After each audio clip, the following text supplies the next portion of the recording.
Today we're diving into the most loved vs most hated richest kids in the world. Ryan Kaji, loved. Starting with one of the most beloved young millionaires in the world, Ryan Kaji, a name that might sound familiar if you have kids or spend any time on YouTube. At just 12 years old, Ryan has built an empire worth over $100 million, making him one of the highest paid content creators in the world. But how did a child so young amass such incredible wealth when most kids his age are just learning multiplication?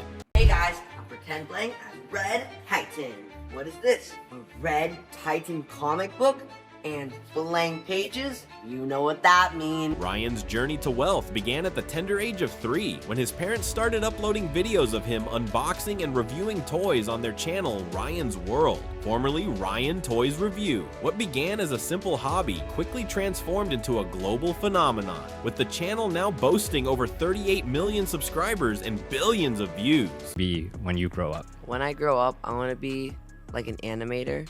I think it's really fun to do. But what makes millions of parents around the world actually approve of their children watching Ryan when so many other child influencers face criticism? What sets Ryan apart from other wealthy kids and makes him so beloved isn't just his infectious personality or entertaining content, it's how he and his family have handled his success. Despite their enormous wealth, Ryan's parents have consistently emphasized education and charitable giving. They've established college funds for Ryan and his sisters and regularly donate to children's charities, including those supporting underprivileged children. But how do his young fans actually perceive him beyond the toys and games? One parent commented online, "My son loves Ryan not just because of the toys, but because he feels like Ryan is his friend. He's always positive and kind, and that's what I want my child to see." When asked about his success in interviews, Ryan remains humble and focused on having fun rather than the money.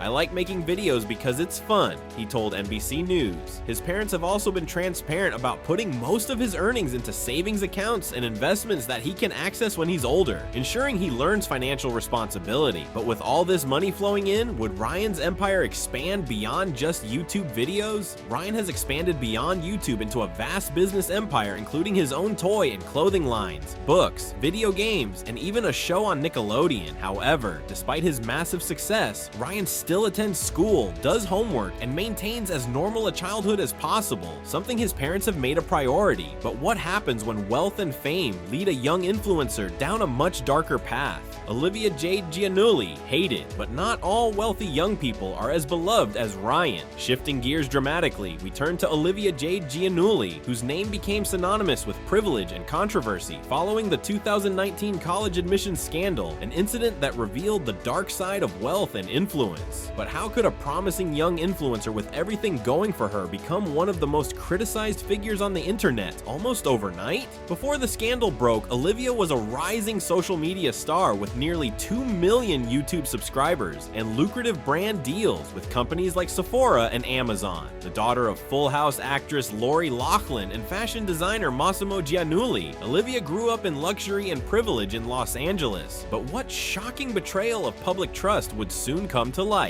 Her reputation took a devastating hit when it was revealed that her parents had paid $500,000 to get Olivia and her sister admitted to the University of Southern California as recruits for the crew team, despite neither of them ever participating in the sport. Photos were even staged of the sisters on rowing machines to create the false impression they were athletes. But what made the public even more outraged than the fraud itself?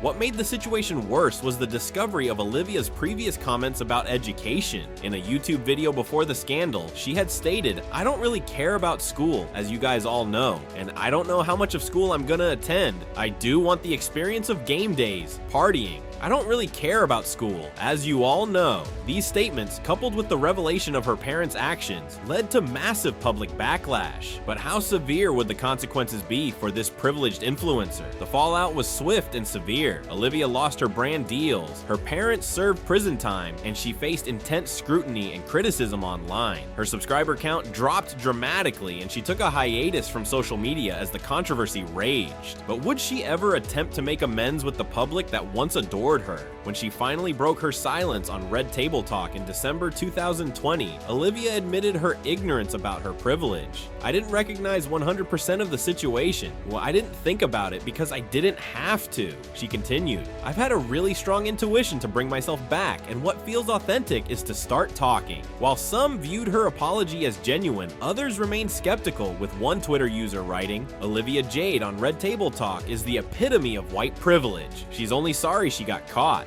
But what about young entrepreneurs who use their intelligence to create something truly beneficial for society? Alina Morse, loved now. Let's pivot to another inspiring young entrepreneur whose story showcases innovation and social responsibility. Meet Alina Morse, the teenager who revolutionized the candy industry while promoting dental health, proving that you can do good while doing well. But what innovative idea could a 7-year-old possibly have that would disrupt an entire industry? At just 7 years old, Alina had a simple but brilliant idea during a trip to the bank with her dad. When offered a lollipop, she asked her father, "Why can't we make a lollipop that's actually good for your teeth?" Instead of dismissing this as a child's curiosity, her father encouraged her to research the concept. But could a child this young actually turn this idea into reality? Alina took his encouragement seriously. She spent 2 years researching ingredients, consulting with dentists, and developing prototypes in her family's kitchen. Using $7,500 from her savings, accumulated from grandparents' gifts, Alina created Zollipops, candy that contains erythritol, xylitol, and stevia, natural sweeteners that don't cause tooth decay and can actually help neutralize acid in the mouth.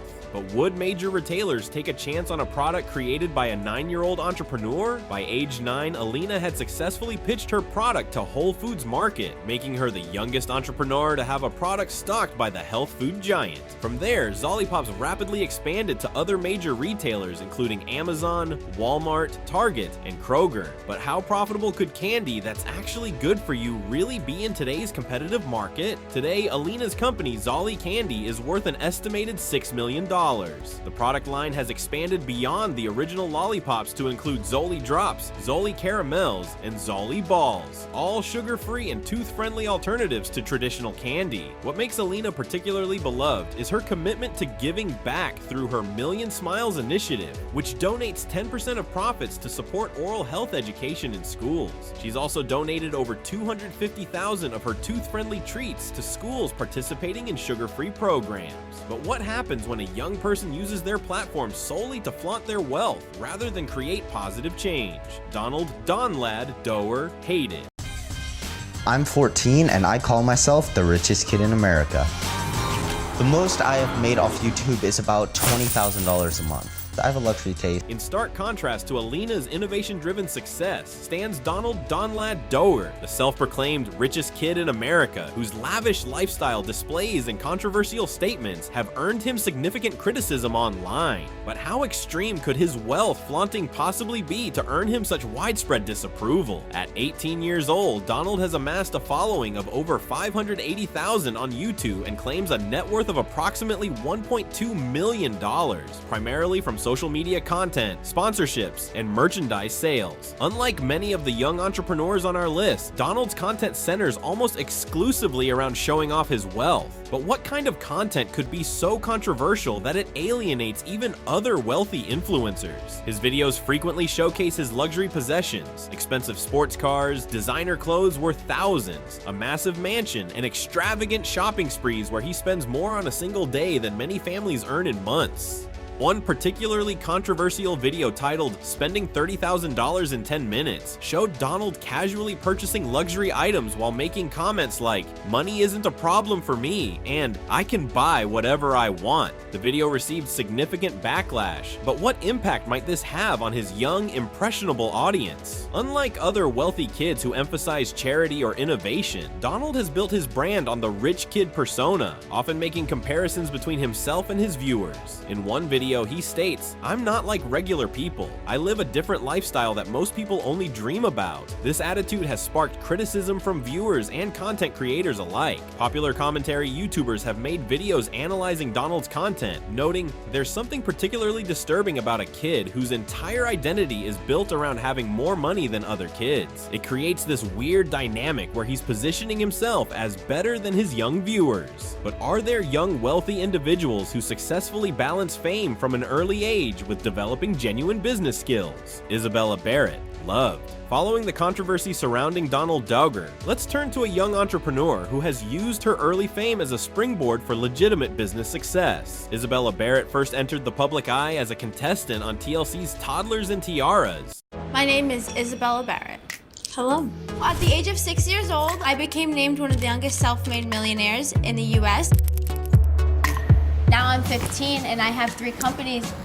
But unlike many child stars, she transformed her early exposure into a thriving business empire that's earned her both wealth and respect. But how could someone from such a controversial show create something genuinely impressive in the business world? Isabella began competing in beauty pageants at age 4, gaining national attention on the controversial reality show. While many criticized child beauty pageants, Isabella and her mother used the platform strategically, launching a jewelry line called Glitzy Girl when Isabella was just 6 years old. The initial success of this venture revealed Isabella's natural business instincts and work ethic. But could a business started by a 6-year-old really evolve into something substantial? Now 18, Isabella has built a fashion empire worth an estimated $2 million. Her flagship business, House of Beretti, is a luxury fashion brand that has been featured at New York Fashion Week and Milan Fashion Week. What impresses industry insiders is that Isabella isn't just a figurehead, she's actively involved in design, marketing, and business decisions. But what distinguishes her approach from other child stars turned business owners? I've been working since I was 4 years old.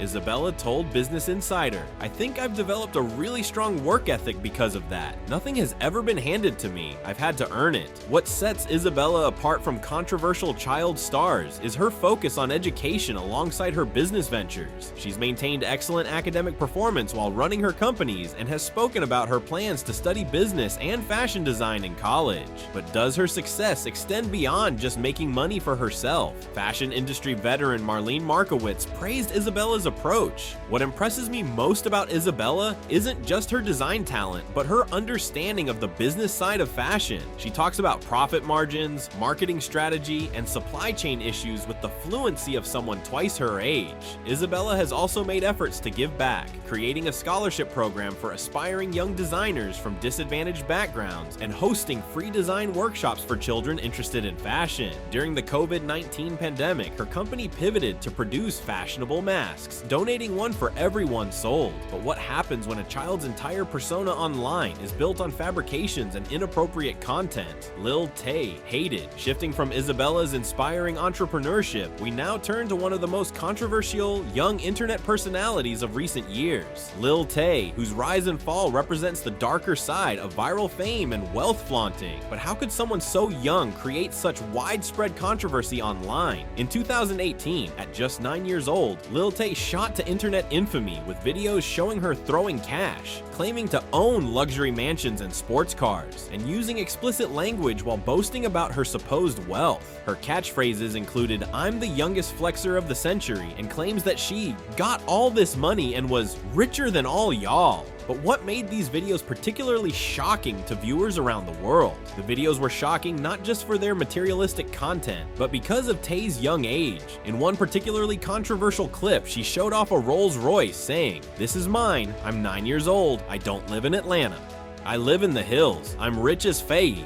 I drive this Lamborghini, I drive this Ferrari." Public reaction was swift and overwhelmingly negative. Child development experts expressed concern, with psychologist Dr. Jennifer Powell stating, "Exposing a child this young to wealth, flaunting inappropriate language, and aggressive behavior is deeply troubling from a developmental perspective. The adults in her life are clearly prioritizing viral fame over her well-being. But was any of this luxury lifestyle actually real?" The situation took a dramatic turn when investigations revealed that many of Lil Tay's claims were fabricated. The luxury properties she claimed to own were actually homes her mother, a real estate agent, had access to for showings. The cars belonged to others, and the entire persona was engineered to generate controversy and views. Former family associate Diomi Cordero later revealed, "Everything you've seen was fake. It was all scripted. She didn't write any of it. She was coached to say all these things." This revelation led to even more criticism, but who was really pulling the strings behind this controversial content? The controversy deepened when custody issues emerged between Tay's parents. Her father, who had not approved of her internet persona, sought to remove her from her mother's influence.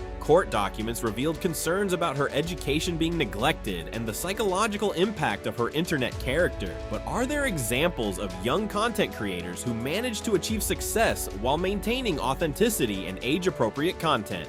Evan Moana, share EvanTube HD, loved from the troubling story of Lil Tay. Let's turn to Evan Moana, better known online as EvanTube HD, a young content creator who proves that fame and fortune can be achieved in the digital world without controversy or exploitation. But what approach allowed him to build an empire worth millions while keeping his reputation spotless? Evan began his YouTube journey at just 8 years old when his father, Jared, uploaded videos of Evan reviewing toys. Hey guys, what's up? It's Evan, and as you might have seen by the title, this is the end. What started as a fun father-son project quickly gained traction, with viewers drawn to Evan's authentic enthusiasm and natural charisma. Unlike many child stars, Evan's content has always been age-appropriate, educational, and positive. But could this wholesome approach really compete in the often sensationalist world of YouTube? Now 18, Evan has built a digital empire that includes multiple YouTube channels with a combined subscriber count of over 7 million. While his exact net worth is private, industry estimates place it between $10 to $12 million from ad revenue, sponsorships, and merchandise. But yeah guys, the next time you'll see me will be, in the movies, hopefully. His main channel, EvanTube HD, has expanded from toy reviews to science experiments, challenges, and DIY projects, evolving as Evan himself has grown up. But what makes his approach to fame so different from many other child influencers? What makes Evan particularly respected in the often controversial world of child influencers is how his family has managed his career and finances. His father, who works in film and photography, has been transparent about prioritizing Evan's education and well-being above channel growth. From day one, this was always supposed to be fun. Jared explained in a rare interview, "The moment it stops being fun for Evan is the moment we stop doing it." His education and normal childhood experiences always come first. But with millions in earnings, how do they ensure this wealth doesn't corrupt a young person's values? Evan's parents have established a trust fund that holds most of his earnings until he reaches adulthood, ensuring financial security for his future. They've also made financial education a priority, teaching Evan about investing, saving, and responsible spending lessons that are sometimes subtly incorporated into his videos. Beyond his financial success, Evan has earned respect for his philanthropic efforts. He regularly uses his platform to support causes like Children's Miracle Network hospitals and environmental conservation. During the COVID-19 pandemic, he raised over $50,000 for healthcare workers through a charity live stream. But what happens when a young influencer's content raises serious questions about age appropriateness and parental responsibility? Danielle Cohn hated. Contrasting sharply with Evan's wholesome approach to content creation is the controversial career of Danielle Cohn, a young influencer whose rise to wealth has been shadowed by age controversies, inappropriate content, and family conflicts that have made her one of the most criticized young social media personalities. But what makes her situation particularly concerning compared to other controversial influencers? Danielle first gained attention on Musical Lee, now TikTok, in 2016, quickly amassing millions of followers with lip-syncing videos. As her following grew, so did brand deals, music opportunities, and merchandise sales, building a net worth estimated between $2 to $4 million before she was even legally an adult. But what concerning questions would soon emerge about her most basic biographical details? However, Danielle's path to wealth has been paved with controversy, beginning with the fundamental question of her actual age. Though she claimed to be 14 in 2018, her father publicly stated she was actually 12 at that time. This age discrepancy became deeply problematic given the mature nature of her content, which often featured revealing clothing, suggestive dancing, and relationships with older teens. But how would this concerning content escalate to even more troubling levels? Child safety advocate Dr. Eleanor Simmons expressed concern. When a child presents themselves as older online, it creates a dangerous situation. They may be exposed to interactions and content inappropriate for their actual developmental stage, and it normalizes the sexualization of young girls. The controversy intensified when, at what her father claimed was age 13, Danielle posted a video suggesting she had gotten married to her 17-year-old boyfriend, later claiming it was just a prank. In 2019, she posted content implying she was pregnant before again claiming it was for entertainment. These pranks drew severe criticism from across social media. But who was allowing this controversial content to be published? The situation escalated when Danielle's father made a public Facebook post expressing concern about his daughter's career path. Danielle is 13. I have never approved approved of her music videos, her Instagram posts, or any of the inappropriate content she posts, he wrote, adding that he had attempted to work with authorities to protect his daughter. Public criticism of Danielle's mother, Jennifer, has been particularly harsh, with many accusing her of exploiting her daughter for financial gain. One former collaborator anonymously told media outlets, "Jennifer is clearly the driving force behind Danielle's career. She's present at every shoot, approves all content, and negotiates all deals. If the content is inappropriate, the responsibility falls on her shoulders."